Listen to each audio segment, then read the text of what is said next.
Over the last years, I've used dopamine detox to go from nothing to making millions and accomplish some of my wildest dreams. And you can do the same, as I will show you how to do dopamine detox the modern and practical way so that it actually lasts, so that you become the better you. Now, to know how to do dopamine detox, you should know how to not do dopamine detox. Against some of the bad advices out there, you should not completely unplug yourself from social media and any other source of dopamine, unless you want to unplug yourself from careers, business opportunities, and learnings. Otherwise, hard unplugging is not only impractical in this day and age, but also gets you backward in life, straight to depression, instead of moving forward. To move forward in life while detoxing the dopamines, you want to start with using social media without getting used by it. Oh, I'm not talking about the screen time limit on your phone that only makes it easier for you to stay longer. Otherwise, you and I would not be here.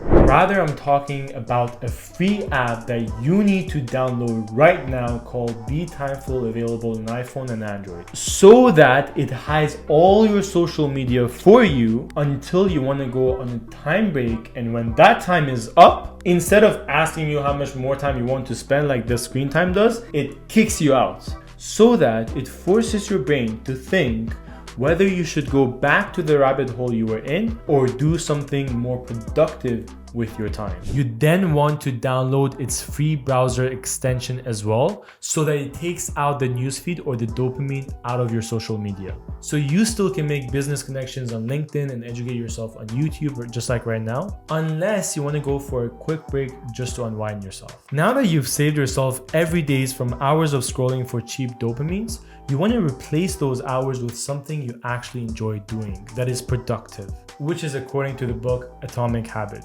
Because if you don't replace it with anything, then obviously you're not going to stare at the blank wall, but rather you're going to default to your bad habits. So for me, it's about going to the gym to work out from the time that I've freed for myself. Lastly, and this is optional, is to meditate for 10 minutes per day at whatever time that suits you best. Not just for the sake of meditating, but rather having the time to yourself to think about how you can live a better life. What are some of the ideas you've been ignoring that now is the time to pursue, and so on. And once you follow the exact steps that I've shared with you to dopamine detox, you realize that you're no longer dopamine detoxing only on Sundays, but every day to become the new you. Because remember, every master was once a beginner. Speaking of mastery, if you don't want to miss out on the next video on how to take your dopamine detox to the next level so that it becomes part of your lifestyle or monk mode, then hit the subscribe button so that you do not miss on it.